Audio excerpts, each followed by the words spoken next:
Some parts of my talk, it's available in that website, so if you're interested, you could visit that website and gather some data that I will actually present this afternoon. So I'm Father Stephen, so happy to be here. Thank you for having me here.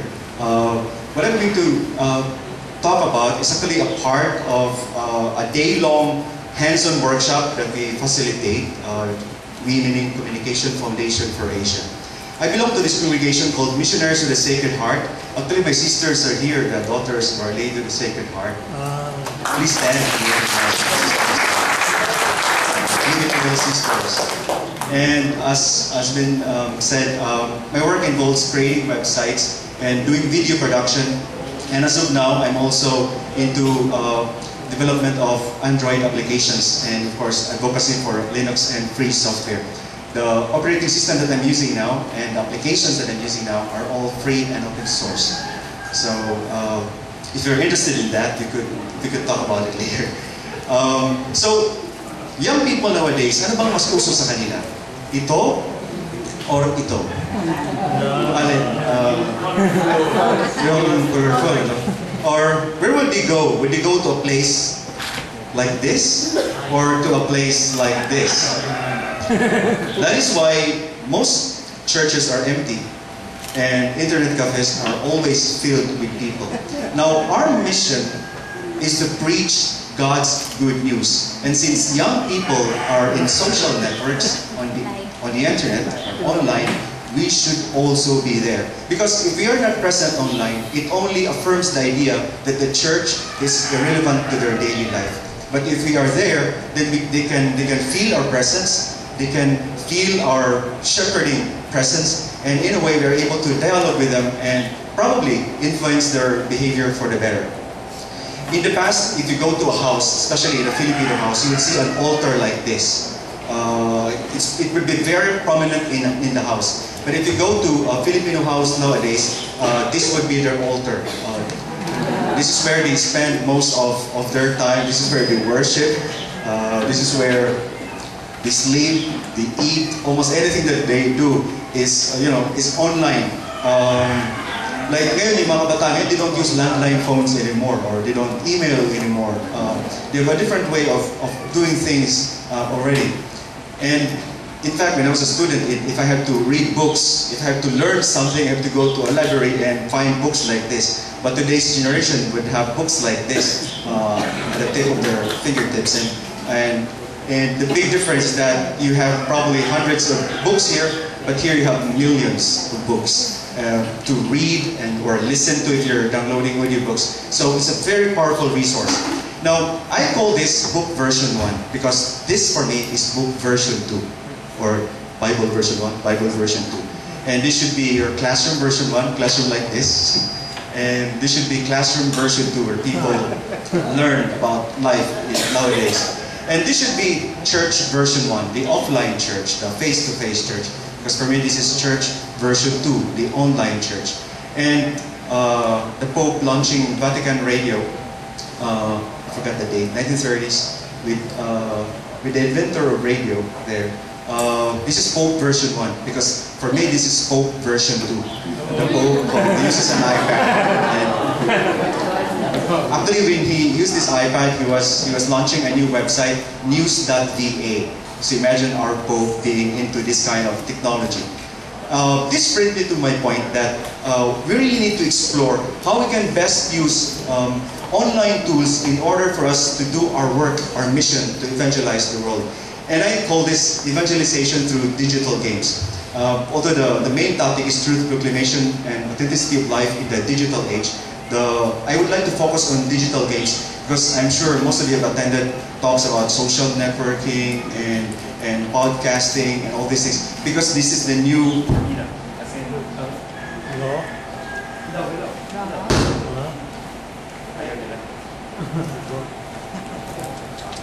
Napalikot kasi. Napalikot kasi.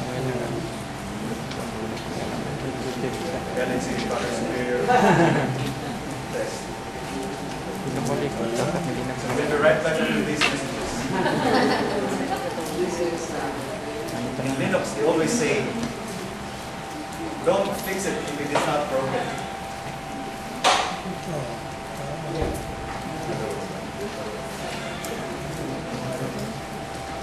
Tradition mo na po. Tradition mo na. Then this will dance. Okay. If it is not broken, don't fix it, so don't touch it yet. Okay. Evangelization through digital games. There are 3 objectives here. I want you to be engaged in this kind of endeavor so that you will be empowered to use new media tools like digital games to evangelize the world. Now, I would like to begin by showing you a video. This is entitled Piano Stairs. The main point of this video is that fun could actually change people to do better things. Actually, fun can be used to change people's behavior.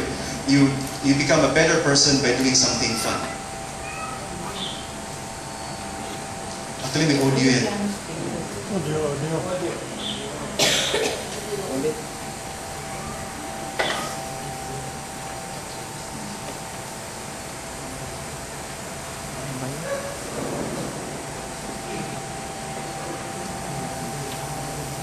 So what they're doing is they're experimenting on using fun to encourage people to use the stairs instead of the escalator. So they have installed a piano thingy so that the stairs would become like a piano.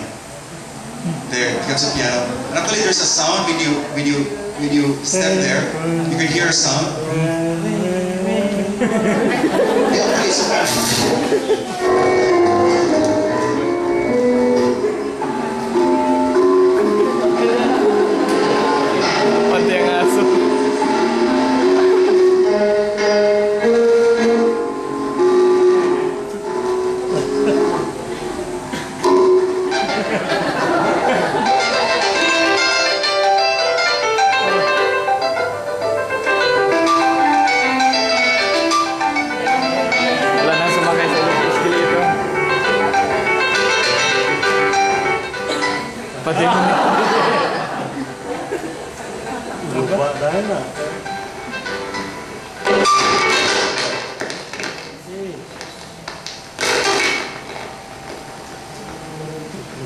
It's okay, it's done.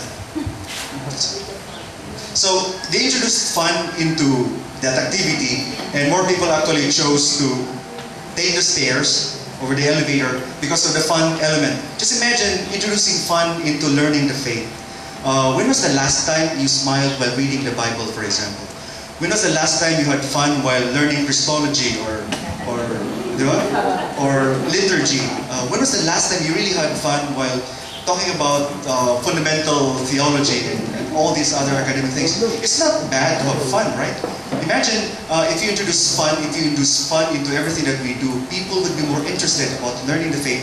And not only about learning the faith, actually practicing and sharing the faith.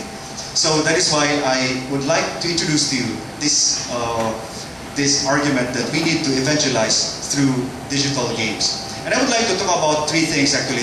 At first, I would like to talk about social media, and then later on about social networking, because these are all related, and then social gaming. The most common word there is social, because everything has to have a social interaction part. So what is social media? Social media basically is defined as media designed to be used and shared through social interaction. The main, I think the key word there is social interaction. For example, that's the big difference between social media and conventional media. Because in traditional media, when you watch TV, for example, there's no interaction going on between you and the TV, or even of the newscaster, for example. But when you open an account with Facebook, it's unthinkable that you are there without friends. It's unimaginable that you open a Facebook account without interacting with other people. So social interaction is embedded in the media itself. And probably the best way to describe social media is to differentiate it from traditional media. So this is traditional media and it's social media. Traditional media is basically one way. So you have newspaper, you don't interact with the newspaper. You have FM stations or AM stations, you don't interact with them. But in social media, you interact with a lot of people. You can comment on other people's postings. You can like something, you can unlike something, you can favorite something, you can star something. There's always an activity. You can leave comments on other people's blogs. And traditional media is passive because there's no interactivity going on. But in social media, there's always interactivity. There's no dead end online. When you reach a link, that link will always take you somewhere else. There's no dead end online. There's always something interactive, something to discover. The reach of traditional media is local, just like when you have a radio station. But in social media, everything is global. So the reach is global, and at the same time, it's quick, very fast, and almost instantaneous. Another big difference is that to maintain a radio station, for example, or a TV station or a newspaper publication would be very, very expensive. Whereas if you open an account with Facebook and you're able to reach millions of people, it would be very, very low cost. And it would take professionals to man a radio station or a TV station or a newspaper publication. But in social media, anyone could do it. Because anyone knows how to use the internet. That's all you need. The knowledge of using the internet and the passion to spread God's word. Now there are 99 million of us Filipinos, and a third of the population has internet access. At alam niyo ba, out of the 13 million, ilan ang Pinoy sa Facebook? Sa palagay niyo? Out of the 13 million. 13 million din? No, kasi meron din mga betweener, meron din mga out of 13 million Filipinos who have internet access, 26 million are on Facebook. So almost everyone who has an internet connection in the Philippines has a Facebook account. And that's a very huge area for evangelization. That means we need to take advantage of this opportunity for us to spread God's word online. Because Facebook now has become more popular than watching TV, than listening to radio or reading the newspaper. Because anyway, you can watch TV while you are on Facebook, or you can listen to music while you're on Facebook, or you can read news while you're on Facebook. Here's a list of the 10 of the most visited websites in the Philippines as of this morning. Number 1 is Facebook, and number 2 is Google, and google.com.ph, and you have Yahoo, YouTube, Blogger, Wikipedia, Twitter, Sulit, and WordPress. As you can see, most of the popular websites in the country are social networking sites, and Facebook is the most popular among them. And that means that the most popular activity now in the country is social networking. More popular than watching TV, than searching, than emailing, than chatting. Facebook is the most popular activity in the country right now. So if you are not there, you do not exist. What is social media's effect on online culture? Because this phenomenon that is called now social media has a great impact on our online life. And you can imagine that most people now are online. In fact, most of your life is online. As in your emails, your documents, your messages, important things are online. Your contacts are online. And this has a dramatic impact on the way we live or lead our life online. And here's my proposal on 5 things that, the 5 effects of social media on online life. One is, all of us can be friends in a social network. No more hierarchy. I don't care if you're a bishop or a cardinal or the president of the Philippines or a mayor or a governor. We can be friends in a social network.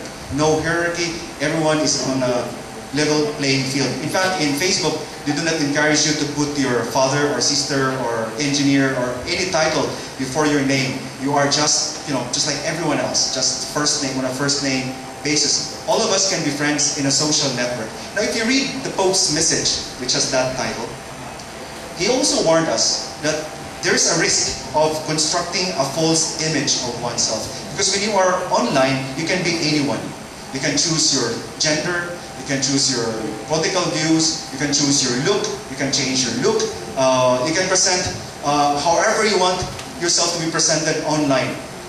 So even if we can be friends online, that's not real friendship in a way, because we might be communicating on different levels. But again, this is a very huge impact on the way we live our life online. The risk of constructing a false image of oneself, the use of avatars, and in fact, there are young people who, instead of using their own profile pics, they actually use the pics of their favorite celebrities.